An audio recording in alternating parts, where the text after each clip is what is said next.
ስጭልኝ ብሎ ሰጠኝ። ግን ለራሴ ነው የሰጠኝ። እሺ ለራሴ እኮ ምንድነው? እኔም ገና ላይ ነው ነገሩም ናገባኝ። ተይው ሲጀምር እኮ ተይው ብዬ ነገራለሁ። እኔ ቶሎ ፍቅር ወይም የሆነ ነገር አይጠብቅም። ታውቃለህ፣ ባለፈው የፕራንኩ ቀን አረገዝኩ ስለው እኮ በስመ አብ ናታን ፊቱ እንዴት እንደሚያስፈራ በስመ አብ። ፈጣሪ ደግሞ እሱን ፊት እንዳያሳየኝ። ምን እንዳለኝ ታውቃለህ?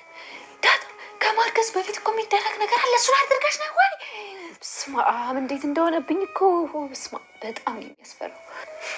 ያን ቀንማ እኔ እራሱ አልኩት ዳጣ አባዬ ዛሬ ስለአንቺ ለመናገር ወስኗል። ምንድን ነው የወሰነው? እናቴ ሊነግረኝ ነው?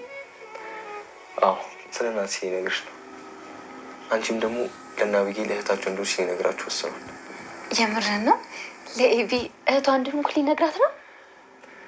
አዎ ዛሬ እሱን የቀረኝ ሲል ነበር።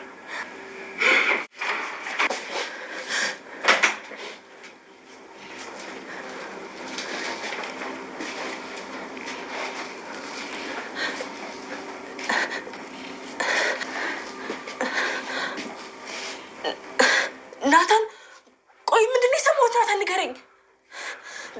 ዳጣ የኔ እህት ናታን ንገረኝ እንጂ ናታን ምንድን ነው የሰማሁት? ንገረኝ። ቆይ እሷ ዳጣ የኔ እህት?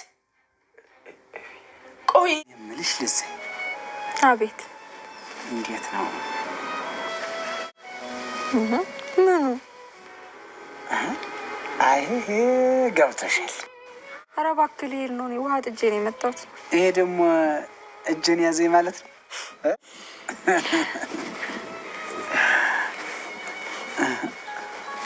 አርጁ ዛሬ ለአብጌል ደረጀ ስጦታ ልኮላታል። ስጦታው የተላከው እንግዲህ በምጥንና በውሃ ነው። እንግዲህ በሚገርም ሁኔታ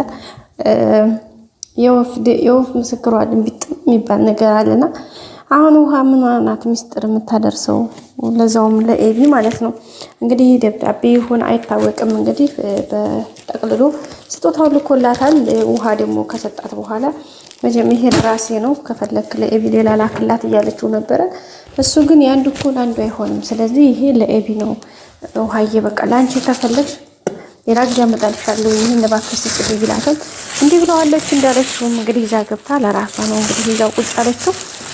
ኤቢን እንግዲህ ስጦታ አርጁ ስጫት ብሎኝ ነው ብላ ነግራታለች። ግን እስቲ አንቺው ላሳይሽ አሳይ ምንድነው ስትላት አይቻልም መጀመሪያ እኔ ራሴ ማየት አለብኝ ብላ ነው እንትን ያለችው። እንግዲህ ያ ደብዳቤ ይሁን አላውቅም ምን አይነት ስጦታ እንደሆነ ኤቢ እንግዲህ ውሃም ልትከፍተው ደፋ ቀና እያለች ነው። እንግዲህ ስትከፍተው ያው ስታየው ነገር ይዩ ምን እንደሆነ አይታወቅም ማለት ነው። ውድ ቤተሰቦቻችን ኤቢ ግን ጥላት ነው ሄደችው። ታዩ እባክሽ እኔ እሱን ምንም ነገር ወደ እኔ እንትን እንዳትል ብያለሁ። ምን አባቱ እኔ ምን አገባኝ እንደውስ ብላ ነው እንግዲህ የሄደችው። ለማየትም አልጓጓችም። ጥላው ነው ሄደችው። ወዴት ነበር ሄደችው? እሷ ደግሞ ቀጥታ ወደ ናታን ጋር ነበር ሄደችው። ናታን ጋር መሄድ ነበር የፈለገች። ከዛ በኋላ ናታን ጋር ሄደች። ናታንን አገኘችው። ናታን ጋር ስትሄድ ዳጣና ናታን እያወሩ ነበረ። የሚያወሩትም ደግሞ በጣም ከባድ ወሬ ነበረ፣ ሚስጥር ነበር ማለት ነው ቤተሰቦቻችን። እሱም እንግዲህ ስለ ዳጣና ስለ ቤተሰቦቿ እንዲሁም አቶ ደረጀ ምን እንዳለ እያወራላት ነበር ናታን። እንግዲህ ናታንና ዳሽ ደረጀ ያው አብረው ሲያወሩ ነበረ አንዳንድ ነገሮችና ያንን ያወሩትን ነገር ነበረ ናታን ሲነግራት የነበረው። በዛን እንግዲህ ምን አለ አባዬ ምናምን ስትለው አይ አባዬማ በቃ እንደዛ አለ ዳጣን እና አብጌልን ከዳጣ ጋር ማስተዋወቅ አለብኝ ብሎ አለ ማለት ነው እያላት ነበርና በጣም ነው የተደሰተችው።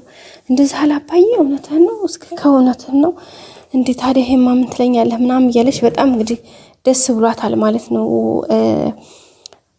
ዳጣ። እንግዲህ ያንን ነገር እያወሩ ባለበት ሰዓት ላይ ኤቢ ሰማች ማለት ነው። ኤቢ ተለጥፋ በር ላይ እያዳመጠች ነበረ። ከዛ ስትሰማ እንግዲህ በጣም ነው የተገረመችው፣ በጣም ነው የደነገጠችው። በነገራችን ላይ ኤቢን የሚያስደነግጣት ዳጣ እህቷ ስለሆነች ተገርማ ምናምን አይደለም ወይ ደስ ብሏት ከፍቷት አይደለም። ምን እንደው ታውቃላችሁ ኤቢን የሚያስደነግጣት ነገር በቃ እሷ ለፍታ ብዙ ነገር ጥራበት ሳይሳካ የቀረ ነገር ስለሆነ በዚህ መልኩ እሷ ብዙ የለፋችለት ያ ብዙ የጣረችለት ሚስጥር እውነት ሆኖ ስታገኘው እሱ ነገር ነው እንትን የሚላት እንጂ ለሌላ ነገር ምንም ያክል ኬር የሚሰጣት አይደለችም። እህትነቷ ቢሆን ጥሩ ነው ግን ምንም። ስለዚህ በጣም በመጨረሻው እንግዲህ ያንን ኤቢ ያንን ከሰማች በኋላ ቀጥታ ወደ ቤታቸው ነበር የገባችው። ከገባች በኋላ ምንድነው የሰማሁት? ጆሮዬ ነው ወይስ ምንድነው? ናታን ምንድነው እያወራህ የነበረው? ይሄ ነገር እውነት ነው? ዳጣም እህቴ ናት? የእውነት እህቴ ናት ማለት እንዴት ነው ምናምን ብላ ነው እንግዲህ የጠየቀችው። ናታን በጣም ነው የደነገጠው። በጣም ይሄ ምክንያቱም በጣም የሚያስደነግጥ ነገር ነው እውነት ለመናገር ቤተሰቦቻችን። ምክንያቱም ይህን ነገር እንዴት ጭራሽ ያልታት በዛ ላይ ደግሞ በቃ በፕሮግራም እና በስርዓት ሁሉንም ነገር አስረዳለሁኝ ለቤተሰብ ማስተዋወቅ አለብኝ ብሎ ያሰበው ነገር ስለሆነ ደረጀ ናታን በዚህ መልኩ ይሄን የመሰለ ሚስጥር ለዛውም ለአቢጌል ደረጀ በመስማቷ በጣም የሚያናድር ነገር ነው። እንግዲህ ለሁሉም ካልደፈረሰ አይጠራም አይደል ነገሩ። እንግዲህ ሁሉም ነገር ካልሆነ ያው ሁሉም ግዴታ ስለሆነ በዚህ መልኩ ተሰምቷል ማለት ነው። እንግዲህ ሁሉም ነገር እንደሚስተካከል ደግሞ ተስፋ እናደርጋለን። ናታን እንግዲህ በጣም ደንግጧል። ሲጀመርም ያስደነግጣል። ዳጣ ይህን ሰሞን ደግሞ ተቆጭ ብቻ ነበረ። እንግዲህ ይህን ስሚ ውሏት ነው የሚሆነው። ወይዘሮ ማርታም እንግዲህ በባለፈው እኮ ደረጀ የሲሳይ ልጅ እንዳልሆንሽ ነገረኝ እና እንዴት ነው ነገሩ በቃ ንገሪ ስትላት ነበርና ዳጣ እንዴ ማየ ማለት ደረጀ እንዴት እንደዚህ ሊል ቻለ? ምን አስቦ ነው? እንደውም ራሱ መጠየቅ አለበት። ይሄንን ያለበት ምክንያት ከምን አንጻር ነው እያለች ነው እንግዲህ እየጠየቀቻት የነበረው። ወይዘሮ ማርታም እንግዲህ እንዴ ጭራሽ እኔን ትጠይቀኛለሽ? የምርሽን ነው? እና ማን ነው ቆይ አባትሽ ማን ነው እያለቻት ነበርና እንዴ እኔ እሱ ምን ልል እንደፈለገ አላውቅም፣ ግን አባቴ ሲሳይ ነው እያለቻት ነበረ። ስለዚህ ይሄ ነገር በጣም ውስብስብ ነበር። ኤቢ ግን ጥርጣሬዋም ሙከሯ ስላልተሳካ ነው እንጂ ጥርጣሬዋ ዛሬ እውን ሆኖ ስላየችው በጣም ተገርማለች፣ ተደንቃለች። ወይዘሮ ማርታም እንግዲህ በውስጥ የሆነ ቅር ያለ ነገር ቢኖርም እንግዲህ ባለፈው ከተፈጠሩት አንጻር ከሁሉም ነገር ትተዋለች ማለት ነው። አቶ ደረጀም እንግዲህ ያው አሁን ላይ ወስኗል። ምክንያቱም በቅርብ እንግዲህ የማርታ እህቷ ከነ ልጇ ትመጣለች እዚህ ቤትና እሷ ደግሞ ትንሽ ሀርድ ስለሆነች ልክ እንደ ኤቢ አይነት ነች እና እሱን ነገር ከባድ እንደሚያደርግበት ስለተረዳ ቀድሞ መናገር እንዳለበት ነገሮች ማስተካከል እንዳለበት ተረድቶ ሁኔታዎችን ለማመቻቸት እየሞከረ ነው። ስለዚህ እሱም ነገር ደግሞ እንግዲህ በቅርቡ ሁሉም ነገር እንደሚስተካከል ተስፋ እናደርጋለን። ሌላው እንግዲህ ለዛና ገዛኸኝ ናቸው። እነሱም በጣም አሪፍ ቅርርብ ላይ ነው የሚገኙት። እንግዲህ ገዜ የሚገርም ፍቅር የጀናጀናት ነበረ። ተግባብተዋል ኦልሬዲ። ያው ድንገት ለዛ እንዲያ ትላለች፣ ግን ያው እሷም እኮ ወደዋለች ከሱ በላይ እንደውም ግን ያው አላዲላ የገጠር ስትሆኑ በወዙ ነው ያኔ እንደዚህ ፍጥጥ ግጥጥ እንደ ከተማ ልጅ ተብሎ አይደለም። ሰውድ በጣም ደስ የሚል ጨዋታ ነው። ለዛም እንግዲህ አሪፍ ላይ ነው ያለችው። ገዜም እንግዲህ ጥሩ እየተጫወቱ ነው።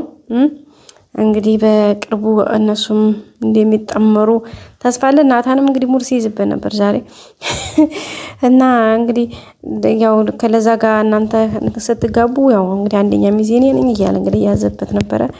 እሱም በጣም ሲስቅ ነበረ ማለት ነው። ውድ ቤተሰቦቻችን ሌላው እንግዲህ ገዜም ናታን ዳጣና ላይ ያተም ሲለው ማለት ነው ምን ቢል አሪፍ ነው እንዴ የሆነ አንዴ ጎረምሳ እኮ እዛ እያሽኮረመመ ጠርቶ ይዟት ሄዳል አለው። ሲያስቀናው አትገረሙም ትላላችሁ? የምር ዘና እያደረጉኝ ነበር። እና ውድ ቤተሰቦቻችን የዛሬ ቪዲዮ ይመስላል። በቀጣይ አዲስ ቪዲዮ እስከምንገናኝ ሰብስክራይብ፣ ላይክ፣ ሼር ማድረጋችሁን አትርሱ። መልካም ሁሉ ተመኘሁ። ባይ ባይ። ላይክ አይረሳ። እወዳችኋለሁ።